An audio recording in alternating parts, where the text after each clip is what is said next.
Welcome to the New Life Ministries podcast. This new series leads us through Lent towards Easter. In this week's podcast, we ponder our deep secrets. When someone knows our secrets, it leaves us feeling vulnerable. This can lead to either becoming aggressive or being humble. What happens to you? Let's join Curtis as he begins the message. So on Tuesday this week, a visitor came by asking if I was celebrating Throve Tuesday.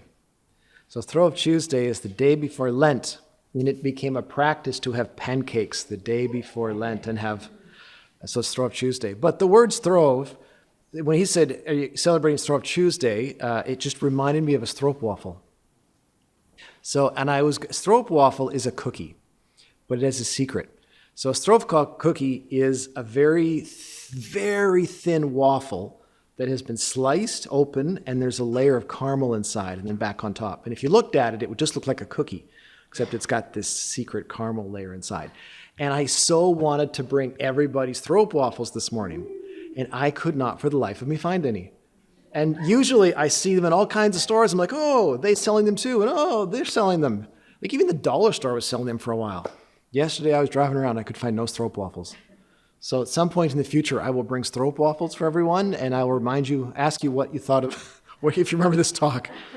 So anyway, the thing with the stroopwafel, this is a Dutch thing. My dad's side of the family was Dutch. You don't just eat it like a cookie. You let it sit on top of your hot coffee or your hot tea until it warms up and the caramel gets all soft.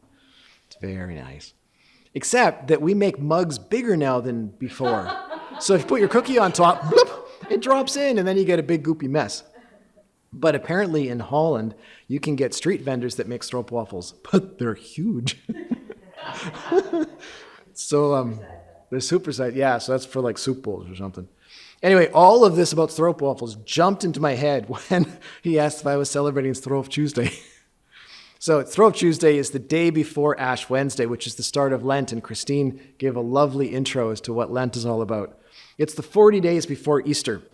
And often during Lent, people choose to fast from a food or they give something up from Lent. So it's kind of like eat the pancake, have the cookie, and don't have it again for 40 days. And it's done actually as a way to remember temptation.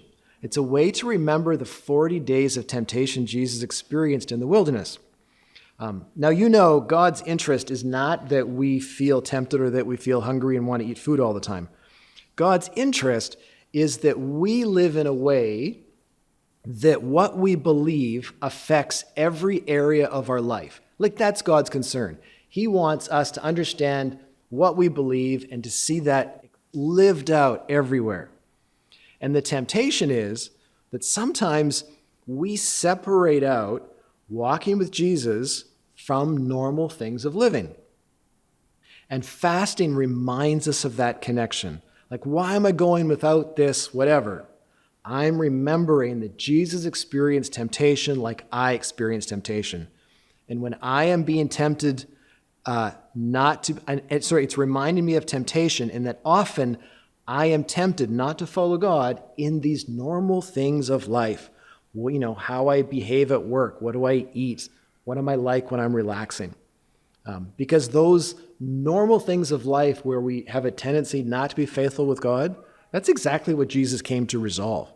Jesus didn't come to make sure that you were more devoted when you're at church. It's the rest of life that he's concerned about. So we're going to look at Isaiah 58, which actually talks to this subject. So let me offer just a quick prayer. Father, as we look at your word, would you once again speak to us? Help us to be challenged. Show us the thing that you would have each of us learn and take with us and ponder through this next week as we look to be faithful disciples, as we look to live life the way you want us to live. So thanks for the blessing that is in your word. Amen. So Isaiah 58, and this is primarily the voice of God speaking. Shout with the voice of a trumpet blast. Shout aloud, don't be timid. Tell my people Israel of their sins. Yet they act so pious. They come to the temple every day, and they seem delighted to learn all about me. They act like a righteous nation that would never abandon the laws of its God. They ask me to take action on their behalf, pretending they want to be near me. We fasted before you, they say. Why aren't you impressed? We've been very hard on ourselves. You don't even notice. I will tell you why, I respond. Again, this is God speaking. It's because you are fasting to please yourselves. Even when you fast, you keep oppressing your workers. What good is fasting if you keep on fighting and quarreling? This kind of fasting will never get you anywhere with me. You humble yourselves by going through the motions of penance, bowing your heads like reeds bending in the wind. You dress in burlap and cover yourself with ashes. Is this what you call fasting? Do you really think this will please the Lord? No, this is the kind of fasting I want. Free those who are wrongly imprisoned. Lighten the burden of those who work for you. Let the oppressed go free, and remove the chains that bind people. Share your food with the hungry, and give shelter to the homeless. Give clothes to those who need them, and do not hide from relatives who need your help. Then your salvation will come like the dawn, and your wounds will quickly heal. Your godliness will lead you forward, and the glory of the Lord will protect you from behind. Then when you call, the Lord will answer. Yes, I am here, he will quickly reply. Remove the heavy yoke of oppression. Stop pointing your finger and spreading vicious rumors. Feed the hungry, help those in trouble. Then your light will shine out from the darkness, and the darkness around you will be as bright as noon.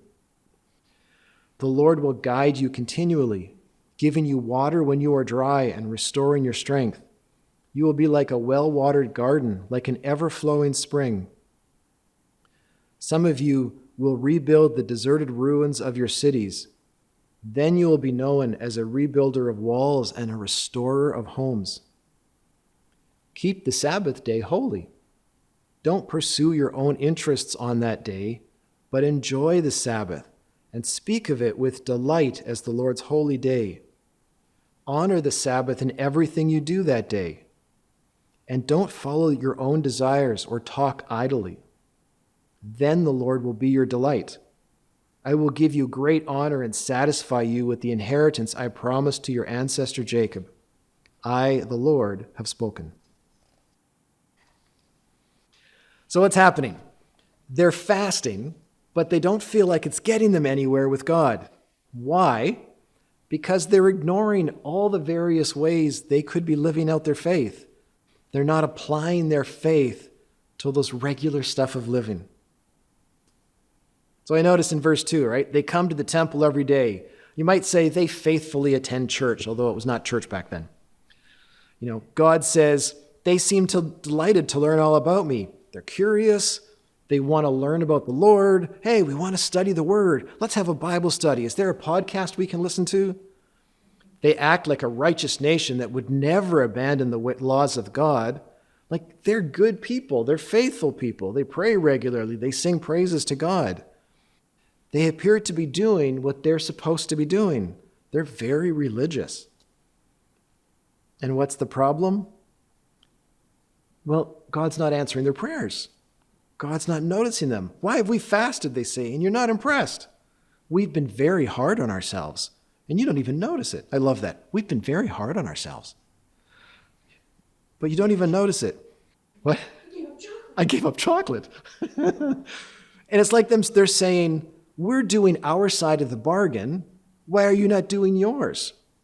You ever felt that way towards God? I'm doing my part. Why are you not doing yours?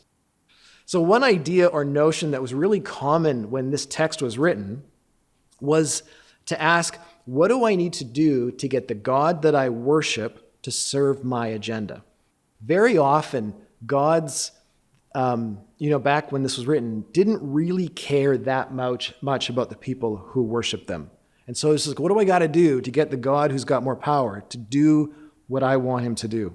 And especially when you feel powerless or you feel like you're a victim or life's going against you, it's like, what do I need to do to get this God that I worship to pay attention to me? And people still do this today. Certainly, I think people turn to religious practices. They start doing religious things when they want God to give them what they think they need. And a lot of the stuff that people pester a God for are not bad things. Like a lot of requests are good. Like I need a job, or I want to be healthy again physically, or, would you watch over my kids? Would you help my parents? Would you help me pay my bills? Would you keep me safe? Like those are really normal needs. So the problem's not in the prayer, and the problem's not in the content of the prayer. It's out of balance, and the perspective is wrong. Like God will work to help you get what you need.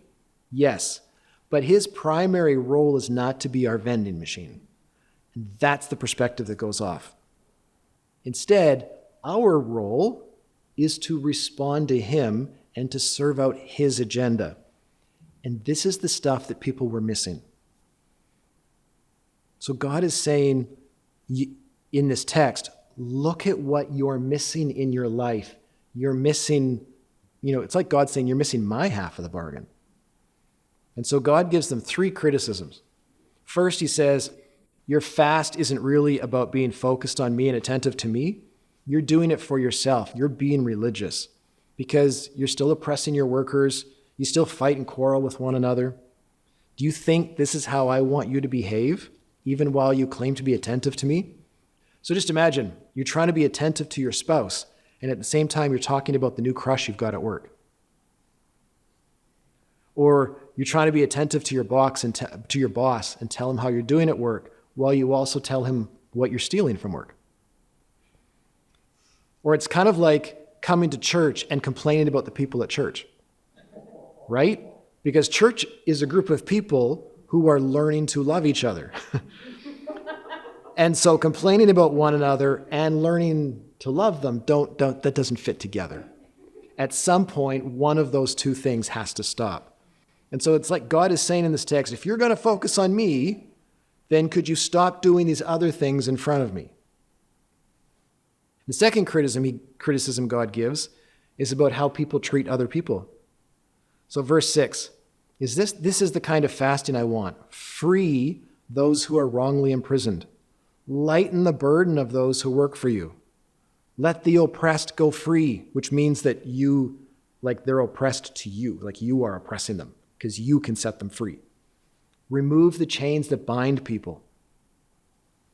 One writer said, these words describe people that are being treated like animals. Lighten the burden is actually take the yoke off their shoulder, like an ox or a horse or an ox that's got a yoke on. Take the yoke off. You're treating them like an animal. Remove the chains. We chain up our dogs. Let them go free.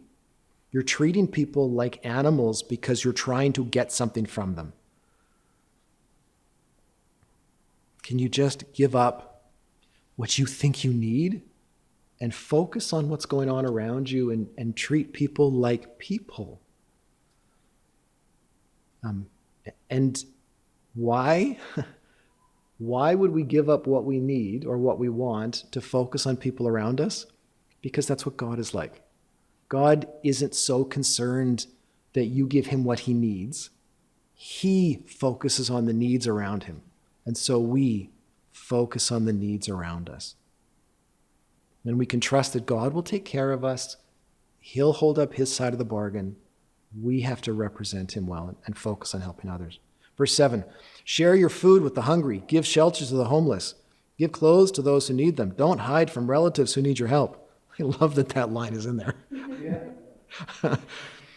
It's kind of like if you're going to fast, if you're going to not eat food, could you take that food and give it to people who are hungry?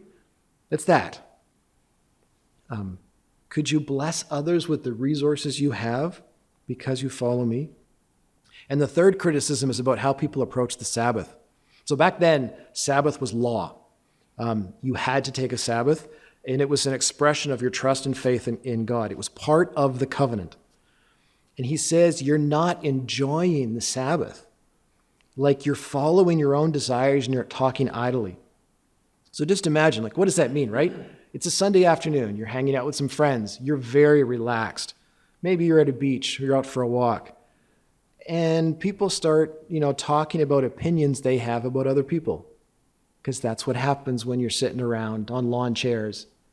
And this is what I think of what so-and-so is doing. And after a bit, you start throwing crude jokes around because it's really funny.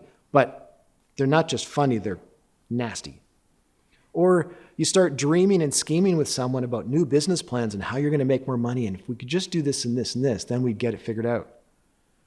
And God's saying, you're doing all of that nonsense on a day that's supposed to be devoted to me? You're not keeping up your side of the bargain.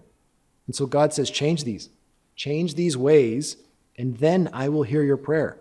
Then I will answer. Verse 9, then you will, when you call, the Lord will answer. Yes, I'm here. He will quickly reply. Because the balance in the relationship is better, right? It's more in line with the plan. God is your God. He will help you out, and you are his people. You are to represent him, and you are living that out. The balance is now back together. So here's a thought. As I thought about this passage, it's kind of humbling to have God expose your confession to you. Like if you were the ones who, if you were really aware that last Sunday you were doing this, or that this week you were using your finger and making vicious rumors about people, or if you were this past week purposely trying to steal from your employees, and then you heard this passage, like it's humbling when God is like, yeah, these are the crimes you're doing. It's humbling when a person does that. God knows your secrets.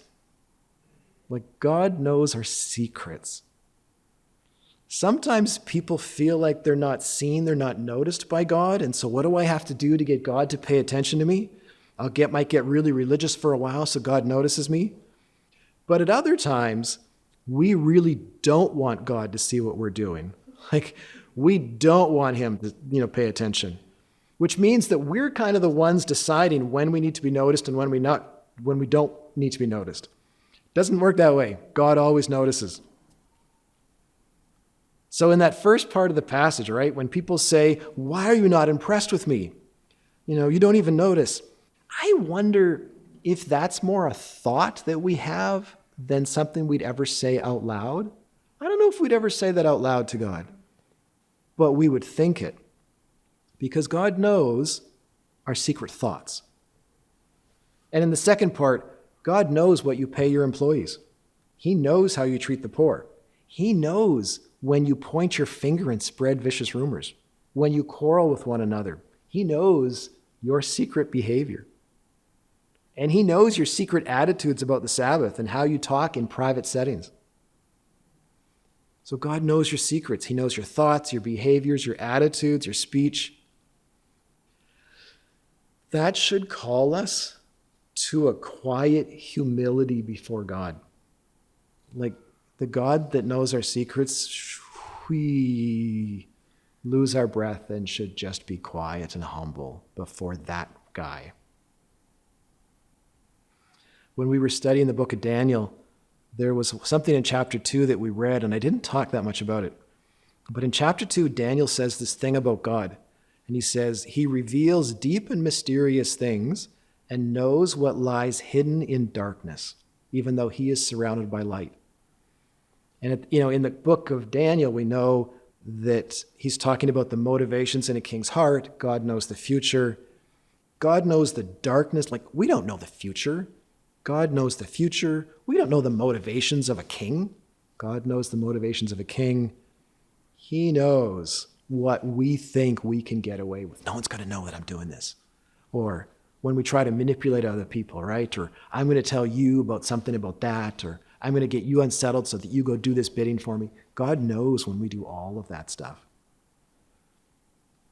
We just sometimes need to respond with a silent humility before the God who knows our secrets. We don't need to be afraid of being judged. We don't need to offend ourselves. God can forgive you if you want to be forgiven. He can work to correct you if you want to change. Just a quiet humility. And then for those of you who want to go a little deeper with this passage, Isaiah 58 is in the second half of the book of Isaiah. So the first half of the book of Isaiah, sorry, all of a sudden was waiting for Christine's eyes to twinkle because Isaiah is her book. The first half of the book of Isaiah is God complaining about his people. The second half of the book of Isaiah is God painting a picture of hope, of change. And the second half has 3 sections. He talks about God's promise to redeem those who worship him. And then it moves into God talking about the Messiah and how he's going to save. And the third section is what his salvation and redemption will look like. And this is the first chapter in that last piece. This is what my salvation and redemption is going to look like after the Messiah. And why that matters is it means these things God is going after in our character, these things he wants changed, is part of how he is going to bring salvation and redemption to the planet. This is also a humbling thought that God is going to use the change in our secret behavior for the renewal of his creation. So you're not some unimportant pawn in a game. He wants to use your specific expressions of obedience to repair things, which is a huge call, even if it's the smallest little thing that you're going to choose to be obedient in. So that moment, that secret moment when you choose not to fight with someone, but instead to say, I'm going to forgive and I'm going to reconcile, I'm not going to hold a grievance against them, that simple moment plays a role in God's salvation of his creation. When you choose not to treat someone like they're a tool to help you get what you want, but you instead choose to treat them fairly, that plays a role in the renewal of creation. When you're sitting around with people and you choose not to complain about whatever someone's doing, you choose not to say how you think they're stupid for whatever and whatever, that's what we do, right? When you choose not to do those things, it plays a role in God's salvation of his planet. Some small thing that no one knows you're doing, but you're choosing to behave the way Jesus teaches us to behave, plays a role. That is humbling. It's humbling when God exposes our sin to us. God knows our secrets. Kind of like the stroopwafel, he knows that layer of syrup that's inside. He knows our secret thoughts, our behaviors, our words, our attitudes, and that alone is humbling. He can forgive you if you want to be forgiven. He can work to change you if you want to be changed. And it's humbling to know that God uses our simple obedience to him in his salvation plan. So what catches your attention in this passage? We've kind of flown through it fairly quick. Is there anything that strikes you as surprising or that you find particularly challenging? So what struck me this morning was the phrase, "We've been very hard on ourselves." Partly because it reminded me of a situation I put myself in as a teenager. So when I was a teen, because I had gotten, old enough that normal methods of punishment, like putting your child on timeout and sending them to their room, was not working. And so when I did something particularly egregious, I had to run laps of the staircase. So there was this one time where I had done something that I deemed particularly egregious, which now has slipped my mind. And so I took it upon myself to assign myself laps of the staircase. And my mom didn't notice. And I was so upset that she didn't notice, because I wanted so much for my mom to be proud of me that I had taken it upon myself to assign my own punishment and carry through.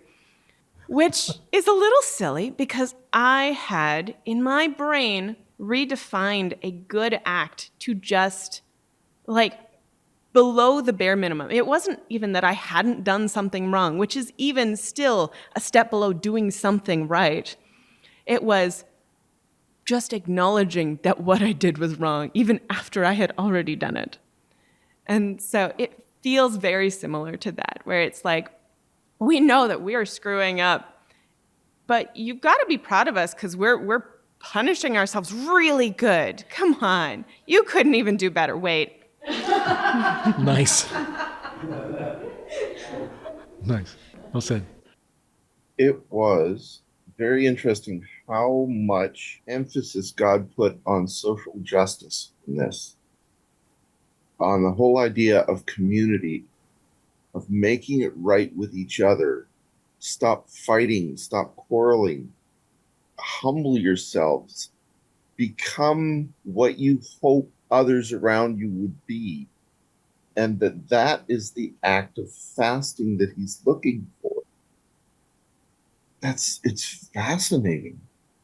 God sees our relationship with each other and with him as more important than the things that we do or become or leave behind for others.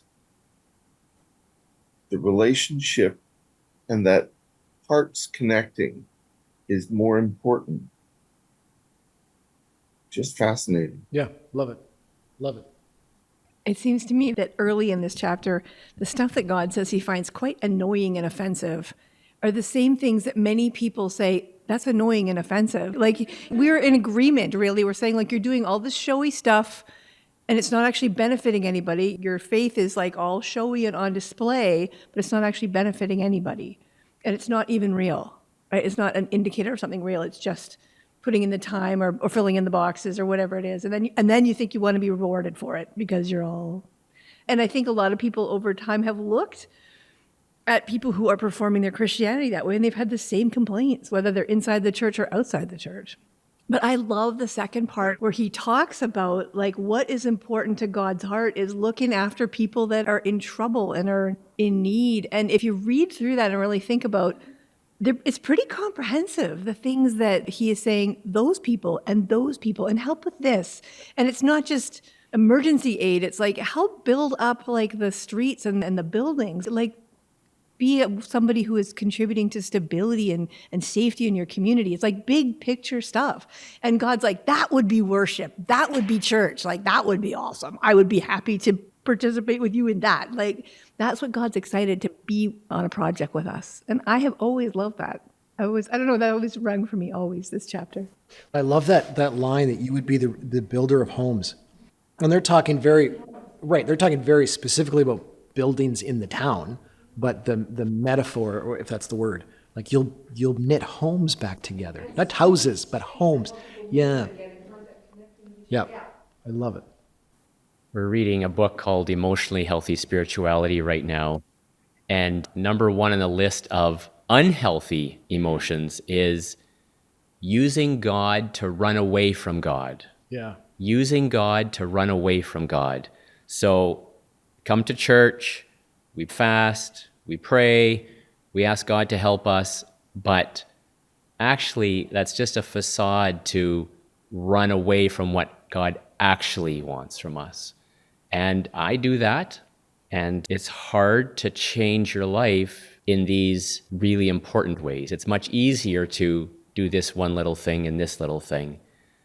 God calls us to live authentically before him, the real God, our real selves in reality, because this is the planet we live on, and there are people who need help, and God seeks and saves those who are lost. Starts with us, and then we participate in that. We're given freely, so we give freely. And I find that really challenging. Yeah. So good, though. Someone told me yesterday, God is attracted to weakness. Still pondering it, the truth of it. But that sense of where it's broken, where the damage, where there's problems, God's attention is drawn to those places. It's very interesting. Anyway. The first part of this, when people are complaining to God, why don't you notice what we're doing? There's so much of that now. There's a virtue signaling. Look at the wonderful things I'm doing when it's really nothing. And and all the things that the section that is so frequently cited, those things aren't difficult. They're all things we want for ourselves. Why won't we do them? I was watching some stupid thing, and I don't even remember what it was, but I remember a particular little scene. You know, here's the Romans have Jesus, and they're nailing him to the cross. And these two guys are there, and one says to the other, what did he do? What horrible thing did he do? He said, be kind. And guys, whoa, that'll get you in trouble. Yeah. I think it's been said, but just the relevance of what is listed here to our situation today. So we live in a context not only here in Winnipeg, but all over North America, where we're seeing rising rates of homelessness, where people, even who are working, can't afford housing, and cost of food's gone up. And so there's not a lot of places where we're escaping these realities. And this chapter is talking about fasting, or God is talking about people's fasting. And so this is a very hard message for people who live, I'm going to say, under capitalist structures, because it's all about consuming. Consuming is exactly opposed to the idea of fasting. Our wealth as North Americans, as Westerners, is built on endless consumption. God is talking about living lives where fasting is the norm in response to Him.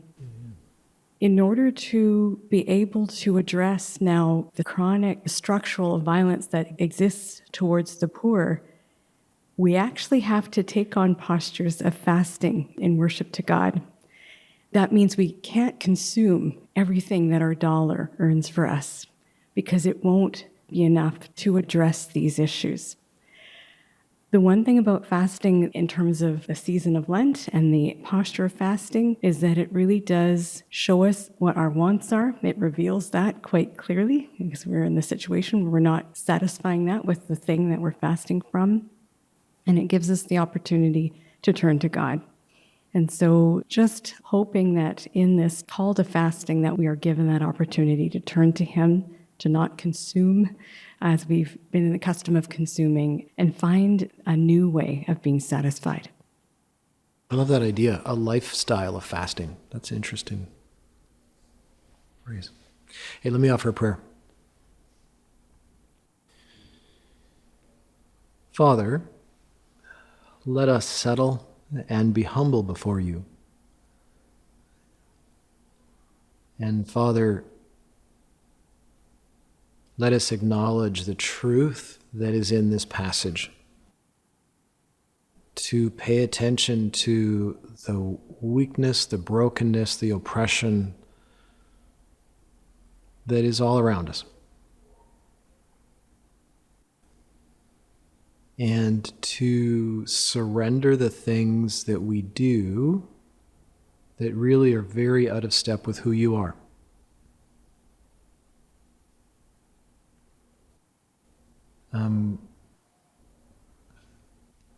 You know us very well. You know our secrets.